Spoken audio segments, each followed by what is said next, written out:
Hello, everyone. Thank you for watching our webinar panel today on investment banking. My name's Jenna, and I'm going to moderate the session today. Joining me are three investment banking professionals, John, Kevin, and Oleg. So today's discussion will be on careers in investment banking. We'll discuss what it's like working in the industry, what it takes to get in, and what it takes to succeed. So I'd like to first just start off with general introductions. If we can have each panelist kind of go over what their background is, education-wise, how you got into the industry, and what you're doing now. Hi, I'm Oleg. I graduated from NYU Stern undergrad in 2005 and joined Lazard M&A Group right after graduation. I did an analyst program and then went to the buy side, and have been working at various hedge funds since then. My current job is I'm at GLG Partners. I joined that place in 2009, so I've been there for 7 years. I'm a portfolio manager. I'm running, long, short, market neutral portfolio across several sectors, mainly industrials, energy, and materials. In terms of kind of how I got into investment banking, I'd like to, preamble that with the thought that I've been out of that business for almost 10 years. But it was a standard process where I did a summer internship at Lazard, and I guess they liked me and asked me to come back. Yep, we can move on to Kevin. Sure. So I attended Dartmouth College and graduated in 2005 with a degree in history.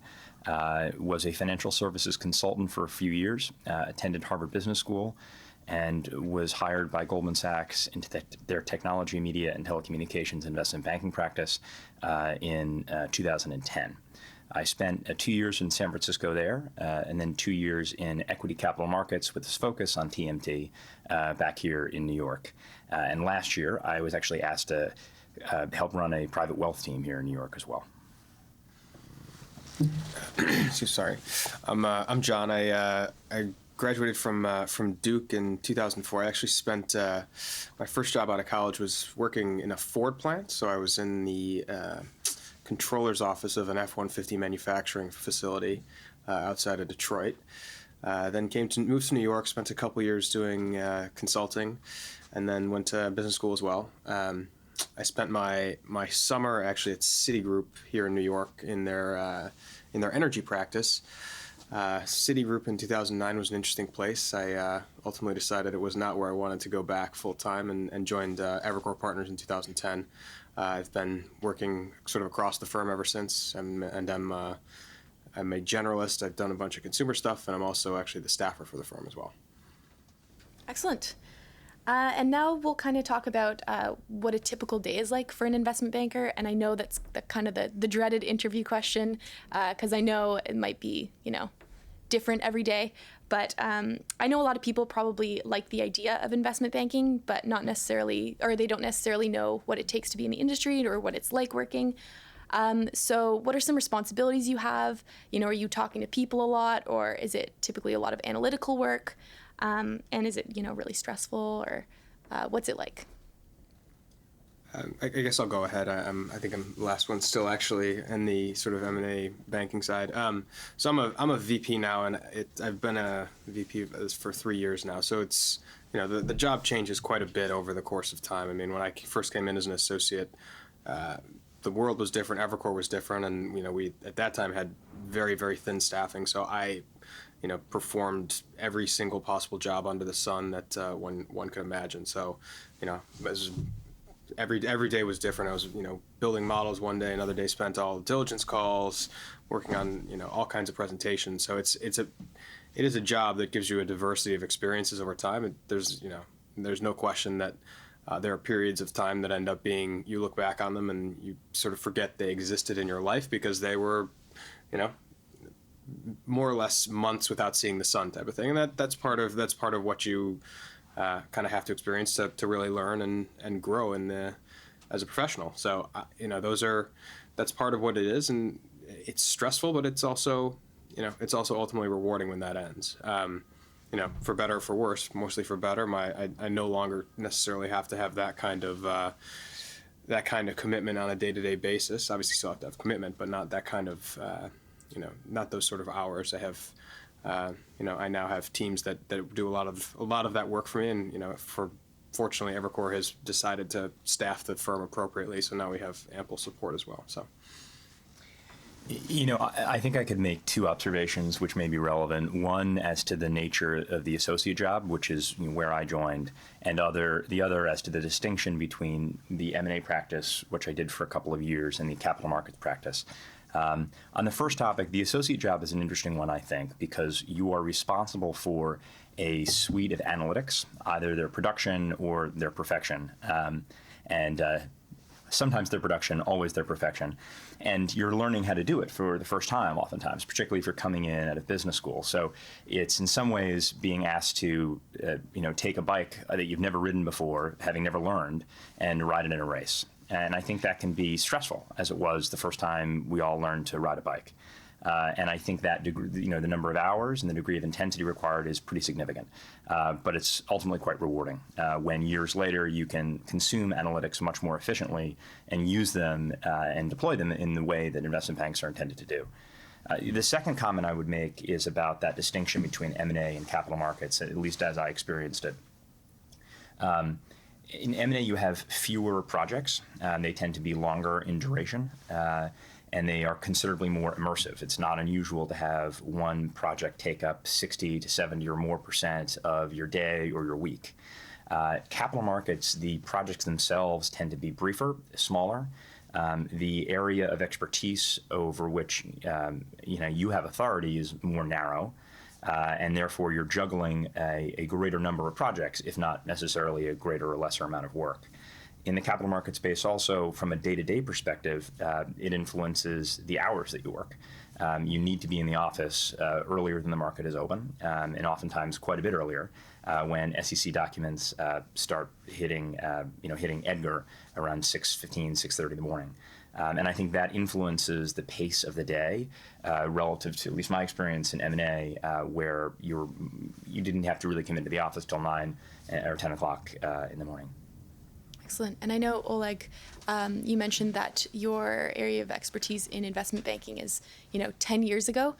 So I'd be curious to hear, if the things that you did were similar, because I know there's a greater emphasis nowadays on work-life balance. So I don't know if you can speak to that. Banks have gotten soft and look, whatever you guys were describing seems actually interesting, a bit glamorous, but I was an analyst and it sucked. I just don't know how else to put it. And I think going into banking with clear expectations of what you're going to be doing and in some places how you're going to be treated, I think is important. Because for a lot of people, those expectations were completely mismatched. And I've been reading lately that banks are now paying better attention to work-life balance, because for us back in the day, especially for a small bank like Lazard that used to compete with Goldman Sachs of the world for the same deals, but having less people and staff, probably similar to what you experienced at Evercore at some point, having a 120-hour work week was not unusual, and going on months without a day off. But as far as I remember, each day was very different. I guess that could be an appeal as well. But yes, you're working on live deals, or you're working on pitches. Sometimes you get harassed by staffers on Friday night where you think, finally I get to get out. But again, that was 10 years ago. I think banks are now realizing that there's a lot more competition for talent, for top people. Hedge funds, private equities, venture capital firms are now open to hiring out of undergrad or right out of business school. Tech startup culture is also very big and growing, and not just on the West Coast, but throughout the U.S. So I think again now is probably in terms of lifestyle is better to be in investment banking for an aspiring young man or young woman. So again, things are very different 10 years ago, and I'm glad to see that all these institutions are realizing that there's a big diseconomy of scale if you're pushing your junior people to operate on 3 hours of sleep. Yeah, for sure. I mean, I think it's a really great point to bring up that, investment banking might not be for everyone. And I guess it takes a specific person. So it's great. Thanks for sharing, guys. Another question, what made you decide to go into investment banking? What was the appeal for you guys? I'm happy to start on that one. Particularly coming after some of the descriptions of the rigor of the lifestyle and the work-life balance, which, are considerable. I think for me, coming from a smaller firm, it was important to get an experience working in a larger institution, which I was able to have. Second, I felt it was valuable to have a skill set which is broadly understood and defined. And what I mean by that is less that bankers all do a similar set of things, but more that from a career standpoint, they're a package of skills from an analytical perspective principally, but also an interpersonal, deal-related knowledge, a package of skills that is quantifiable and recognizable. And the nice thing about banking is that although it is a bit of a crucible, you come out the other side having that basket of experiences. And I think that can be applicable in a lot of different ways. And I think it's a valuable signal from the perspective of your experience. And to me, coming out of business school, that was something that was valuable. I completely agree with that. I mean, I think the real appeal for anybody coming out of school, or even if you're already working in another industry and thinking about trying to transfer, is absolutely the skill set you learn and the learning curve you go up. I mean, the first couple of years, whether it's the beginning of an analyst program or your first couple of years as an associate out of business school, you are forced, without a doubt, to learn way more in a short amount of time than just about any other profession I can think of. Or that I've ever experienced, and that for me was really the appeal.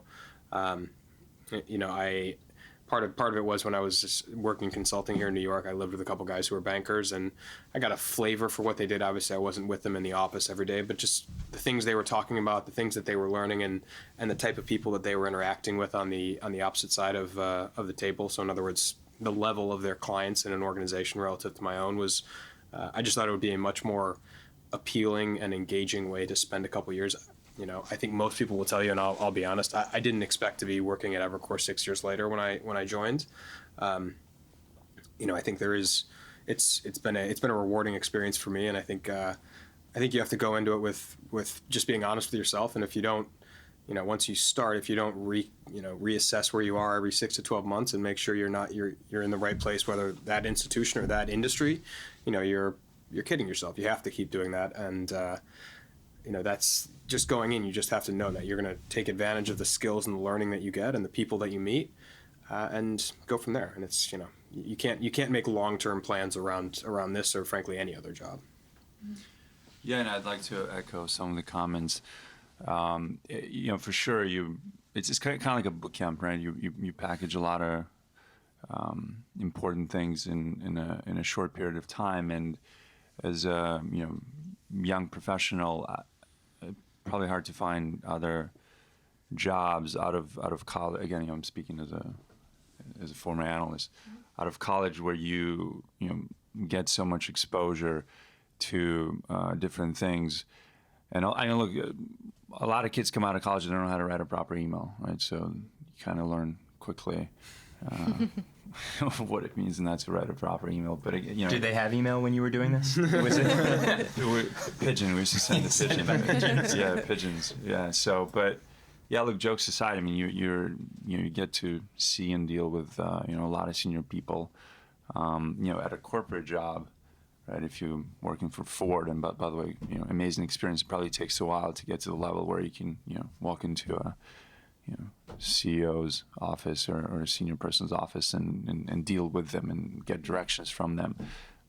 So to the extent that you want that kind of exposure and responsibility right away, banking, gives it to you. One comment to make on that I think is interesting. You mentioned writing emails.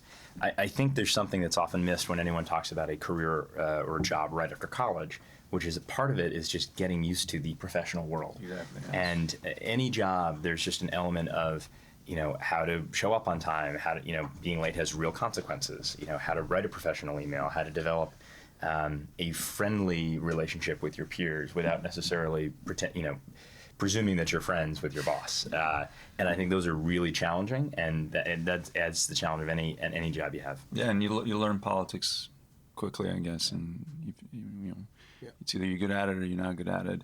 But I mean, we had instances where, after 2 weeks in the job, my classmate would go up to a staffer and say, "Hey, it's been 2 weeks. Do you mind if I take some time off?"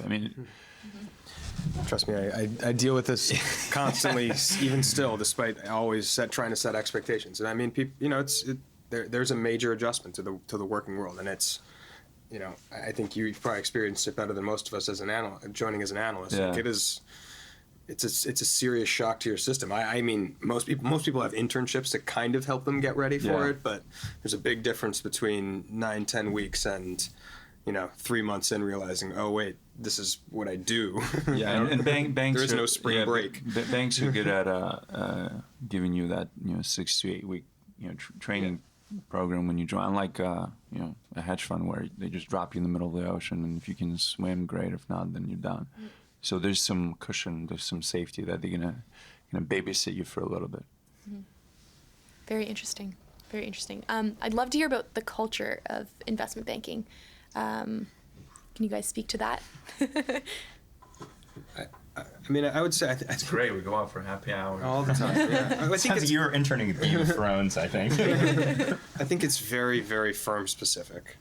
There are certain broad things that can be said about investment banking and what it's like across the industry, but it is, every firm really is a very different place. I think most people will tell you that the reason Goldman has been so successful for as long as it has been is they've managed to maintain this very unique, very entrepreneurial culture from the days of Sidney Weinberg, basically, 50, 60 years ago, even longer than that. And, a place like Evercore, it's different. We started it's a 20-year-old firm that's been made up of people that have come, senior bankers from other institutions that have come and tried to, they bring a piece of their own culture to Evercore. And so it's a bit more of a mismatch.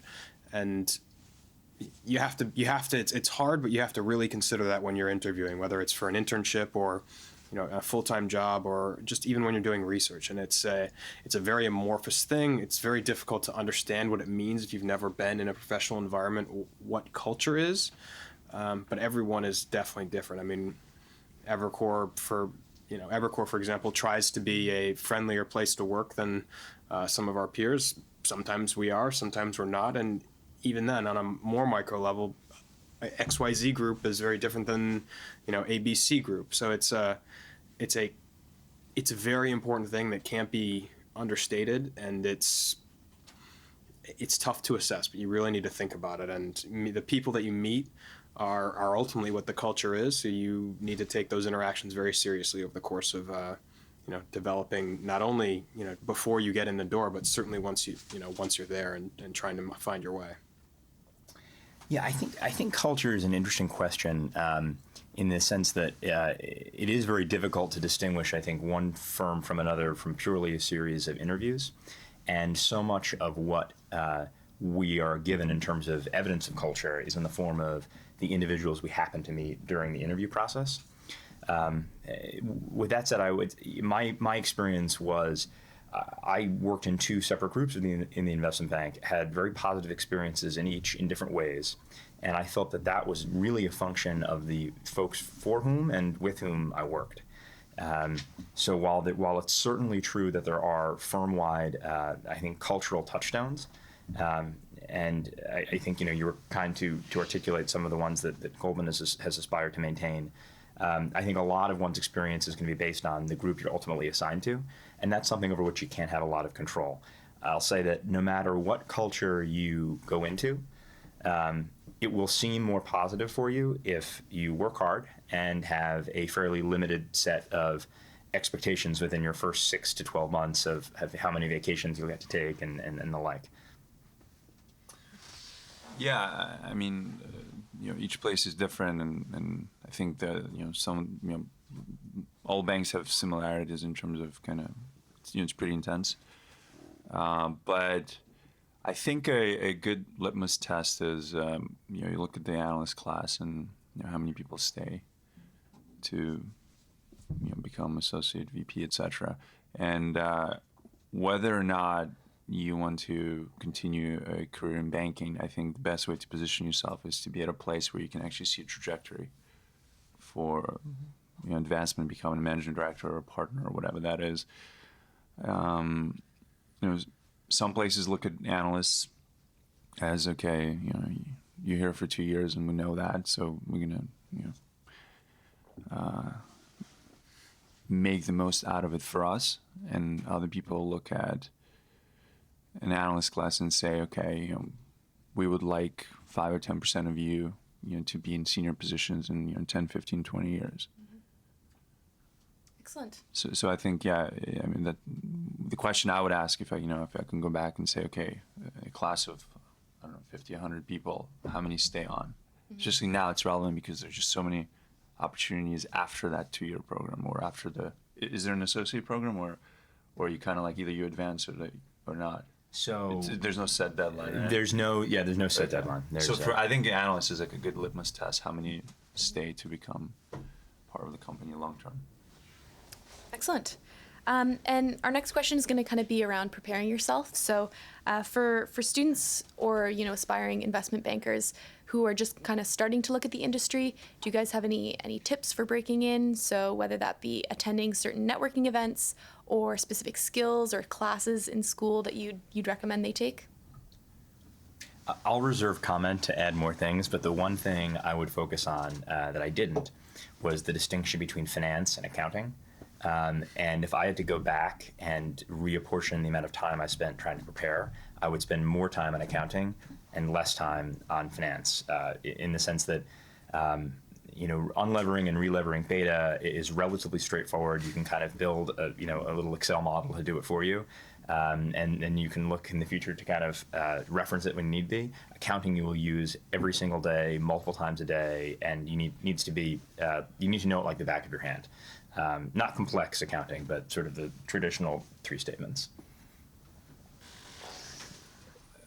Yeah, I don't know what they ask now, but if I were to interview somebody, I'd probably not focus on anything that's just me, anything that's finance or accounting related. Just want to kind of gauge basic level of intelligence, because my class was I can't remember, say 30 people, and 5 maybe came out of undergraduate business school programs like Wharton, UVA. I went to Stern undergrad. Everybody else came from like a really, really good liberal arts program, mostly Ivy League, because you get 6-week training and you pick up all the finance and accounting for the time being that you need. Because I honestly didn't feel the advantage of taking finance and accounting classes. I felt disadvantaged because I didn't take enough liberal arts classes. Interesting. So that's interesting. I'm surprised that was Lazard's tact in terms of recruiting. I mean, we literally that was 10 years ago. I don't know what it may be different now. I have no idea. We for analysts, probably I want to say 80% of our analyst class come from undergraduate business schools. I mean, to some degree, that is a relic of a time where we did not have quite as robust a training program, and so we needed people to be able to come in day one relatively ready to do the job. We have diversified that over time, but I tend to agree that ultimately the folks that are the most successful are the ones that are, frankly, more well-rounded and able to converse successfully with people up and down the hierarchy and show themselves as mature and confident. There's definitely not a specific correlation to the type of school you went to, but oftentimes having liberal arts education and interacting with lots of different people over time makes a significant difference there.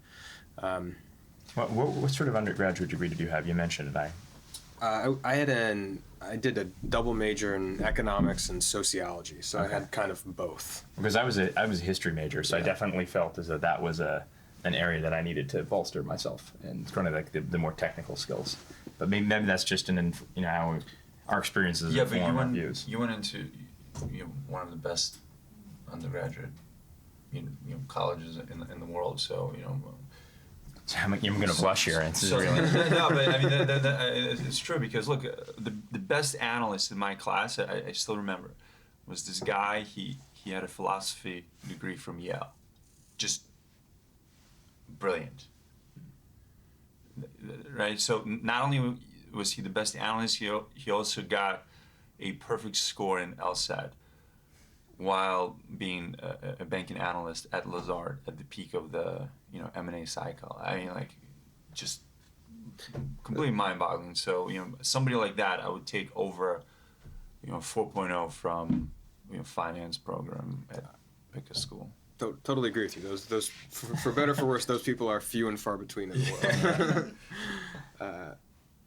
But yeah, I would develop just like different skills as a younger person, because you don't know if you stay in banking or not. But even if you do, once you move up, it becomes less of a being able to crank out a 3-statement model to becoming more of a kind of salesperson, right? Absolutely. And then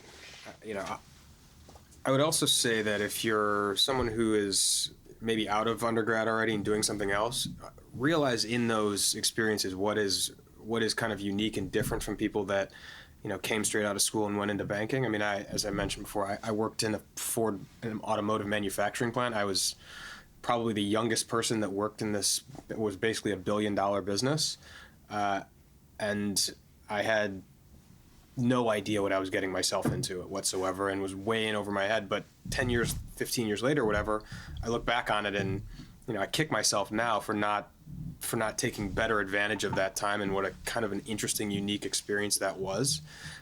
Because all of those things, everything you do builds over time, and you can always go back to business school and learn more technical skills if you want to necessarily transition to banking. And every firm interviews differently, but ultimately, there's some minimum level of accounting and finance knowledge you need to know, and the rest of it is all fit. And that's ultimately what will get you in the door and make you successful.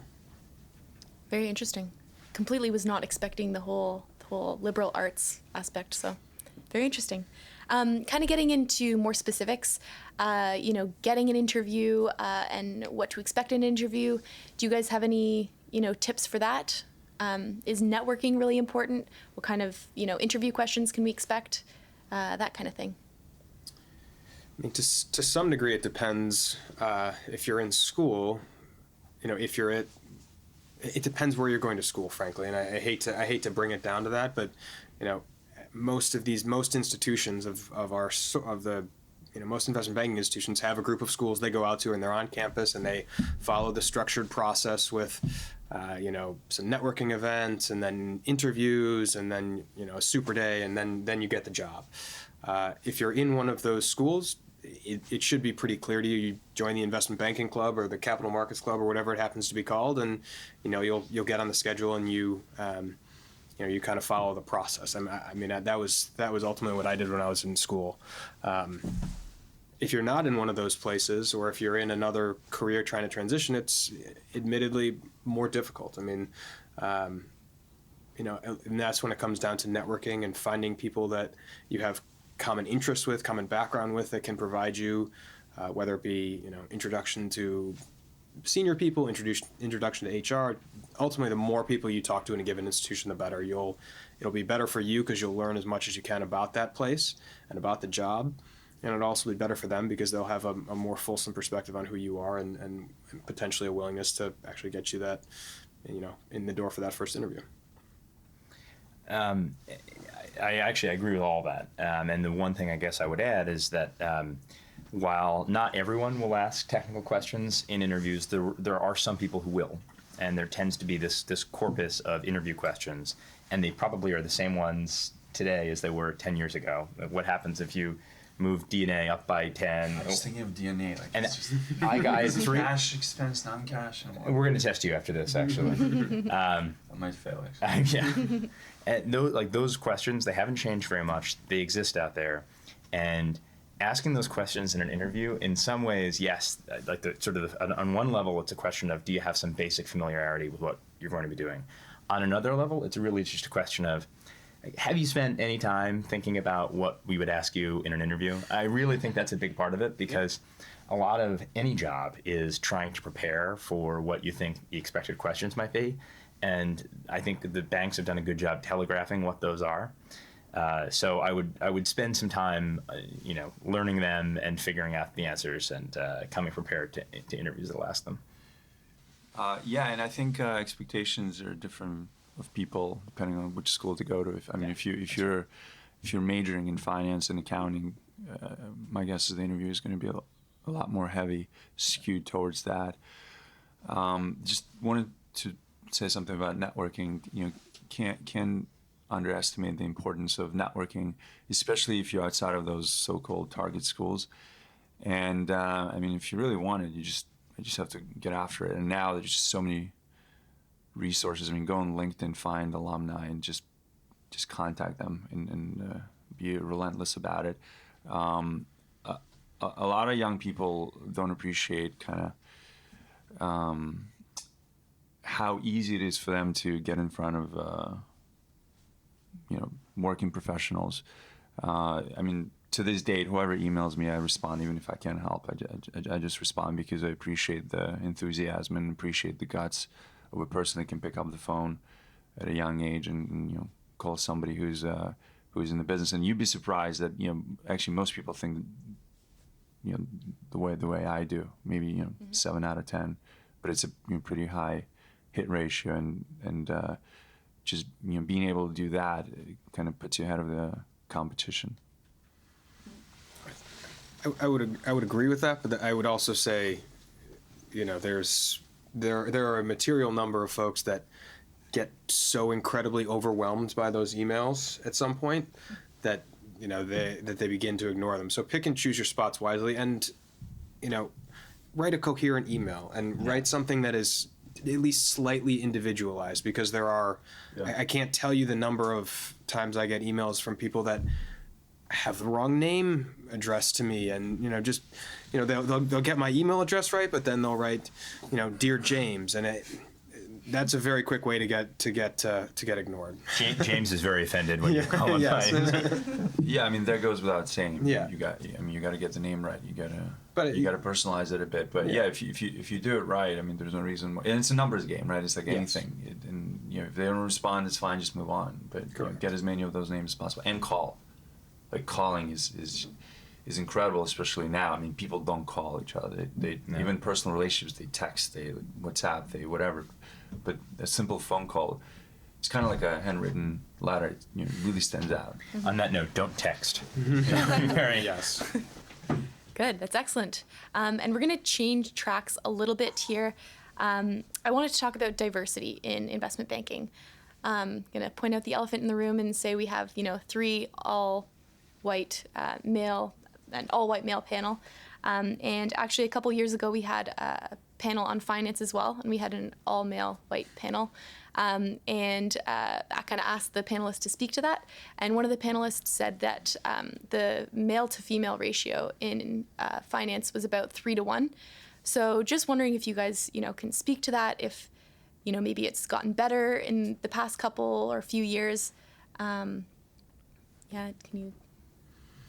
So, there's a couple comments I would make. On a statistical basis, I don't know what the numbers are today at my firm, much less others. I will tell you that there is a very real and noticeable attempt to make sure we're reaching out to a lot of different pockets. And there's obviously an argument as to why that's just the right thing to do, but there's also a very real element to which is, why would you overlook pools of talent simply because they don't look like what may have historically been the case? I think that I would not think that we're actually representative of the investment banking floors that I worked on. So part of that may just simply be selection bias, but it is something that's critical. And I think that from a recruiting standpoint, it's a good opportunity to engage with particular firms in a different way. and develop connectivity with individuals on that basis, in the same way that you might email folks on LinkedIn who went to the same school as you did, or might be from the same state or the same country. I can't speak exactly to what other firms do, but I know it's an extraordinarily important and highly valued issue at a lot of places, and certainly is at Evercore. I mean, we have specific outreach to different groups. There's a women's group called Forte that I know we have a lot of interaction with, and we have it comes from our CEO, who basically says this is absolutely something we need. We want to be the best firm on Wall Street for women and minorities, and it's a challenge from from where our applicants are come from. Frankly, I mean I would say we definitely end up with more people who are women and minorities than our general applicant pool would suggest it should be. I mean, we have. I have no idea what the statistics are, but I do a lot of recruiting work, and it's absolutely an effort that we and others make, because we believe in the value of having diverse ideas within an organization and a culture. I mean, this is I happen to be, in my original class of 7 associates, I was the only white male. That's not normal on a given year, but there is a lot of diversity within Wall Street, and it's not necessarily represented here, and that's just an accident. I promise. It's good to hear. Yeah, I wasn't supposed to be here. I'm just a substitute, but I have nothing else to add to that. Excellent. I'd be interested in hearing, was it, the ratio a little bit more geared towards males 10 years ago? Because that's quite a few years ago. Yeah, make me sound old. Didn't mean it. It's okay.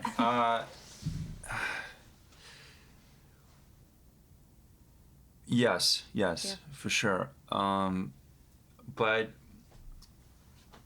I mean, I'm pretty sure they're making efforts to recruit from all sorts of background and kind of other elements to make it more diverse. Yeah. Oh, that's excellent. Thank you for your perspectives. Again, kind of changing gears again. We'll talk about career trajectory, and I know you touched on it a little bit, but what does a career trajectory look like in investment banking? And are there, many opportunities for advancement? I mean, you've stuck around. Yeah, I have. There are absolutely opportunities for advancement. I mean, the model to a large degree that's evolved is. It's kind of crazy the way that analyst programs tend to work these days, with almost the assumption that after 2 years you go and do something else, but it's part of the business now, because that's I recognize there are interesting things out there. I mean, working at a hedge fund or a private equity firm after a couple of years is definitely an interesting and more diverse experience. I mean, you want to work I get it, you want to work on different things over the course of a career. So I think anybody that is at the senior level of an investment banking firm, assuming that 95% of their analysts, why would they ever want to go anywhere else? They're kidding themselves. But that said, those that work hard and show an interest and maybe have some sort of long-term interest in the business, there is absolutely opportunity for advancement. I mean, we would love for more of our analysts to stay around and become associates. There are very few individuals on a just frankly on a value per cost on a basis that are more productive than an analyst to an associate promote for those first couple of years. Yeah. And thereafter you have such an incredible skill set that you become you're much more able to make a long-term transition to selling based on the analytics that in a very, very deep way. I mean, I can't tell you how successful people are who do stick around for the long term, and I fully recognize it's a challenging and it's a challenging path and difficult to look out 20 years and say, oh yeah, I'm going to definitely be managing director or a partner at Evercore long term. I mean, it's not a simple calculus to make because the job does change over time, but the idea that there's not opportunities for advancement, if that is a widespread notion out there, is crazy. Every single firm wants to promote from within, every single one, because that's how you build a long-term profitable and successful business when you're in a human capital environment. I mean, that's what we do. You said something interesting there, and I promise I'll speak to the question, but you said it's incredibly powerful how learning the analytics then positions you later on. I mean, I think that bears being repeated, that's the whole point of learning these things, whether you're a first or second year analyst or a first and second year associate, is to be able to use those skills and that knowledge later on, whether you stay in particular investment bank or not. At Goldman, we've worked, I know, really hard to try to retain analysts and move away from that 2 to 3 year program because we want to hire people for the long term. That being said, and I can kind of speak from my own personal perspective on this, I like the fact that there are analysts and associates who come to the firm and then make the decision after having been there for any number of years that for their personal careers, the next step is elsewhere. And I think that being known as an industry and as a firm, as I think many of our firms were and are, where people can come and make a contribution and get something out of it, and if they choose to go elsewhere, that's great. I actually think there's a lot of benefit to that because there are a lot of valuable skills that you learn in the industry that can be applied elsewhere. I certainly feel as though I'm applying them now in a slightly different role that I've taken on over the past year, and I imagine that some of what you learned at Lazard has been very helpful in the intervening years. Yeah, especially those pitch books, but pagination. I remember pagination. So I think the best thing about being a young banker is that once you're done with your analyst program, I mean, almost every door is open. I mean, it sounds too good to be true, but it is. I actually think banking is good for people that don't know what they want to do with their lives, because it gives you just so many options, right? I mean, you get that stamp of approval that yes, I can work 100 hours a week, whatever the max is now. Yes, I can write emails. Yes, I grew up quickly. Yes, I know how to build financial models and communicate with superiors. And again, it's all compressed in a very short period of time. So, I mean, people from my class ended up, hedge funds, private equity, medical school, law school, becoming teachers. Just pretty much anything you want to do, you can. Yeah, very interesting. And I know you touched on hours a bit. Just kind of want to hear what the hours are like in investment banking, because that's one of the first things that I think of when I think of the industry. And if it is pretty stressful, I'll call them coping mechanisms. What do you do to keep a personal life? Personal what? Life.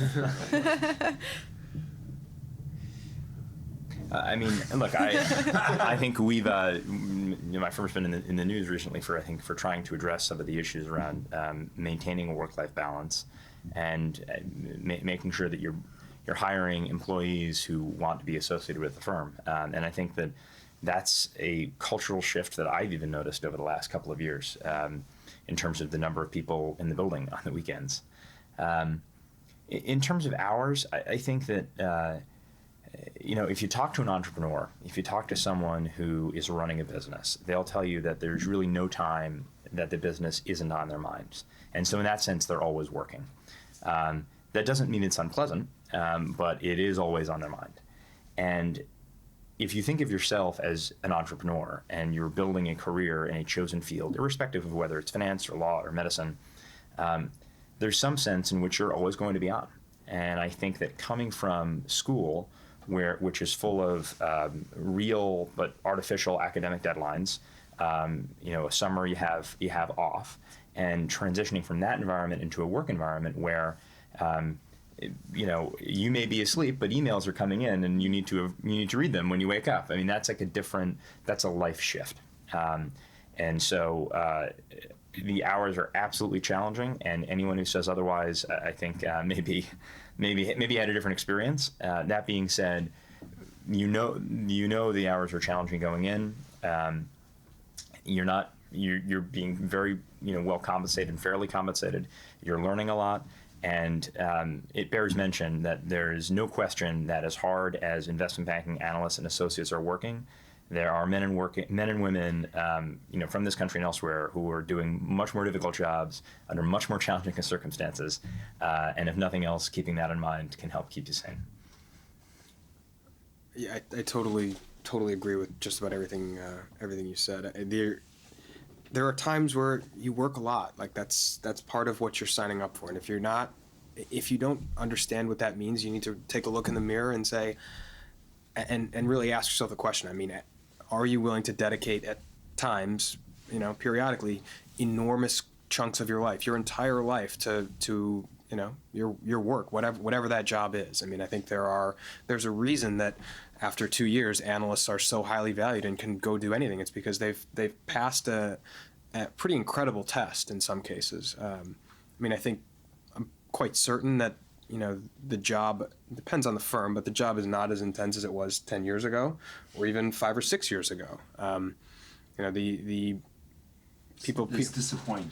I know. It's disappointing for me too, because that was, even just 5 or 6 years ago as a first-year associate, that was, and now as the staffer, that was the life that I lived. I literally didn't see the sun for a chunk of 6 months, but I was doing interesting stuff, and that was part of the job, and I was learning, and that was my expectation coming in, and I think that's really the key thing is you have to slightly readjust your expectation for what your life is going to be. I mean, you have to know that there are going to be times where, you can't go have dinner with your girlfriend, that, you're not going to be able to be free on XYZ weekend, and you may not have a lot of notice for it. We as a firm and across the industry now try to allow people to carve out some real time for their personal lives, but even then, it's still always going to be contingent on, you might be working on a live deal. There might be things that just have to get done, and that's part of what it is. Ultimately, we are extraordinarily well compensated and very, very lucky to be working at the firms we are. And I admit I get frustrated at times when I feel like that's not a well understood part of the job and people take it for granted. So you just have to have realistic expectations and know that the people that you're working for, not only have they been through it, and you don't want to sound like the old guy. When I was 15 years ago, when I was in your shoes, I worked 2,000 hours a week. Like there is, that is obnoxious, but there is some reality to it. So you just have to be realistic and adjust your expectations if you want to work in investment banking or any other very intense industry. Yeah. So, excuse me. I'm glad things have changed because, I felt undercompensated. I think we haven't calculated our per hour salary, including bonus, was something like, I don't know, $2-3 an hour. But I don't think anything can prepare you for 100+ hour work week. It's kind of all mental. But one thing I'd say is you want to try and find meaning in what you do, however meaningless it might seem. Otherwise, it's just going to be deadly. Whether it's there's light at the end of the tunnel, and after 2 years I can do this, or maybe when I'm an associate or a VP, my lifestyle is better. Making a decent amount of money, and investment banking, unlike other finance fields, you can actually extrapolate what you're going to be making, give or take, 5 years from now, and somewhat of a stable job. So there's definitely value in that. Mm-hmm. Exactly. But yeah, finding meaning in what you do. And it's not quite like doing a residency at a medical school and saving lives and working those same 100 hours a week. But Yeah. if you can find meaning in those in the daily routine, I think it will help a lot. And part of that's on the people you work for. I mean, part of the job of a senior banker is to help you understand the context and realize where they're making these requests. I mean, there is real reason to be frustrated if you don't get that context, and you're not always going to. I mean, it depends on who you're working for, but that's part of what a senior individual, more senior than me, more often than not, way more senior than me, needs to be doing. I mean, they're their job is to build and motivate teams. And if that's not happening, then ultimately it's going to be a problem for their firm and their business. Though I readily admit it is, not necessarily that may be the exception to the norm. I think everybody should read Monkey Business. That thing was, do you guys know that book? It was like given to you when you... It was not. No? Okay. I wonder why. But yeah, it's a great book. I think written in the mid to late 90s about, lives of two banking associates. I think it gives a pretty good picture of what you might want to expect, give or take. It's excellent. Very interesting perspectives. I never thought about the hours that way, so that's great.